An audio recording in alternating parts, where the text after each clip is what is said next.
YouTube!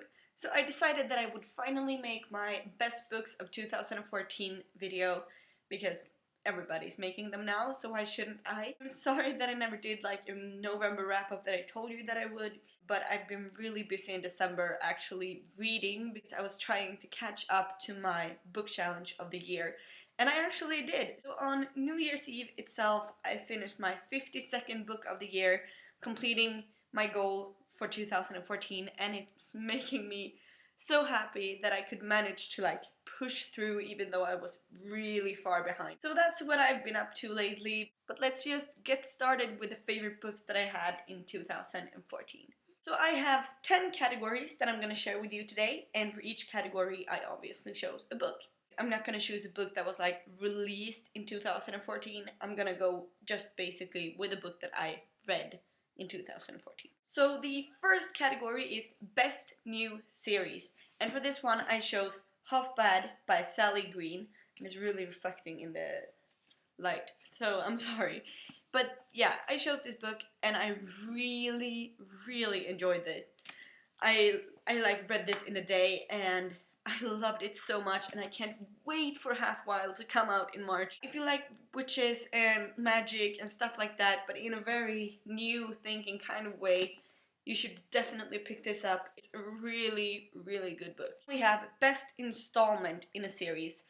For this one, I actually wanted to pick The Infinite Sea by Rick Yancey, but I didn't manage to read it in 2014. I got it for Christmas. I could not find the time to read it in 2014. So I finished it on the 2nd of January, so I guess it doesn't count. It will probably end up in my 2015 favorite books video at some point. So instead I went with Prodigy by Marie Lu, and I'm very conflicted about this book. I read Legend, I loved Legend, I like flew through it, and then I decided of course I'm gonna go on and read Prodigy now. So I started it and I read like the first half, but I wasn't really feeling it, I wasn't enjoying it. It felt like it was really predictable and everything like that. So what I did actually is that I put it down, and this was in May or something like that. I just left it on my shelf for a really long time. And then I picked it up again now in December and I was like, okay, let's do this. Everybody says this book is great. What's my problem? So I picked it up again and I started reading it and I really enjoyed it. I really enjoyed it the second time. So I'm guessing that it was just like the wrong moment for me in life to read this book when I started it in May. I'm gonna go with Prodigy because my first experience with it was not great, but my second one was really good. So I actually think I gave it like a 4 out of 5 stars on Goodreads. And that's a lot coming from me because I usually just give a 3-star if I like the book. But this was really great, so I got a 4. The third category is the Best Series Finale. I didn't read a lot of series finales this year, so I did not have a lot of contenders. But I was choosing between Allegiant, which I was kind of not sure about because, I don't know, it kind of ruined the whole Divergent world for me. And then I had this book. So I was gonna have to go with this book because it was the only 2 series finales that I read this year. So yeah, I'm going with Sugar and Spice by Lauren Conrad. And it's really like easy breezy book. It's contemporary, basically about these girls living in LA that get their own reality show. And if you know who Lauren Conrad is, you obviously get the connection to The Hills and everything. And I loved The Hills when I was younger. It was one of my favorite TV shows. That was solely because of Lauren Conrad. I love her. So I picked her book series up a long time ago. I just never finished it. I had all of the books on my shelf right there. I just never read them. So this year I got control and I read the last book of the series and I really enjoyed it. It's just an easy, quick read book and it was really enjoyable. Then we have the Best Crime Novel, and to be honest, I don't really like crime fiction, but I will count this book as a crime novel because otherwise I don't have anything to say here. I chose Angels and Demons by Dan Brown, and I'm not sure if you count this as a crime novel, but maybe, right? Maybe. Yeah. So let's pick this one because I actually loved this book. When I started it, I was kind of scared because it's a big chunk of a book and like the letters are really tiny, but it was amazing. Like I flew through it just like I did with the Da Vinci Code and the Lost Symbol. Something about Dan Brown's writing is just making me happy. So I got Inferno as well. It's right there. Yeah, there, under my Rubik's Cube. And I'm going to read it this year because I think I will love it. Just this world with Robert Langdon and everything, it's amazing. The best crime novel of 2014 will have to be Angels and Demons by Dan Brown. I actually like cut my finger cooking the other day, so it's hurting me a lot getting the books out of my shelf. But it's fine, I'll do it for the books. The fifth category is Best Contemporary Novel, and I had a lot to choose from here actually. I read quite a few, but I decided to go with a short story, and it's Christmas with Billy and Me by Giovanna Fletcher.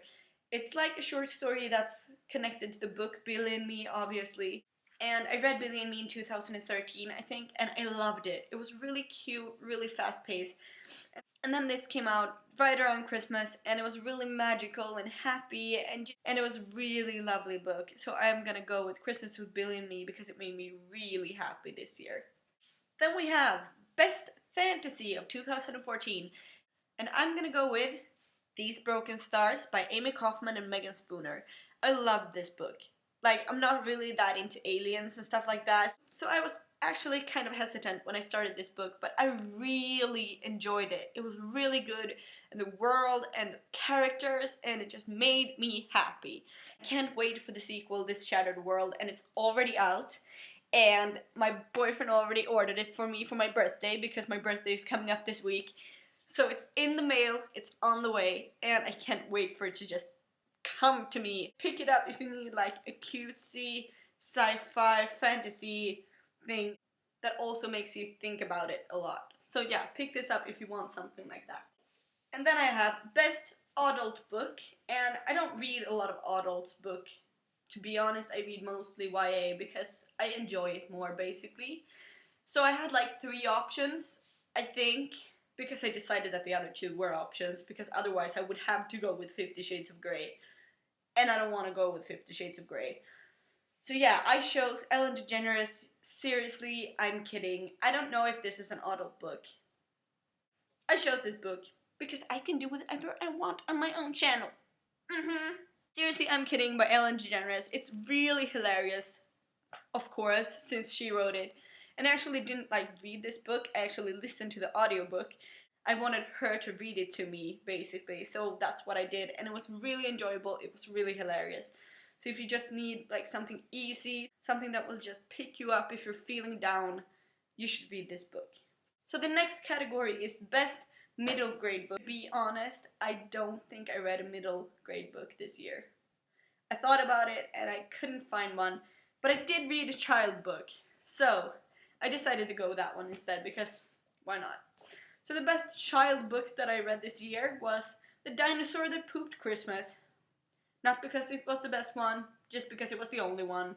If I had more contenders, I'm not sure this would be my pick, but this is the only like child middle grade thing I read this year, so I'm gonna go with it anyways. It was actually kind of cute and kind of funny. Not always my kind of humor, but it worked, and I thoroughly enjoyed it, but I think that had a lot to do with the authors, Tom Fletcher and Doggy Pointer, being in one of my favorite bands. It was a fun book, and if you like this kind of humor, you should pick it up. Then we have the prettiest book of 2014, and I chose The Invention of Hugo Cabret because I think this book is gorgeous. It has Hugo's face on the side and back, and the front is really amazing as well. It's just, there's something about the colors that gets to me, like the orangey red and the yellow and the blue. It's just amazing. And inside it has all the illustrations, and it's just a really beautiful book, and it was really enjoyable as well. It's definitely the prettiest book that I read this year. Then we only have one category left, and it's Best Book Overall.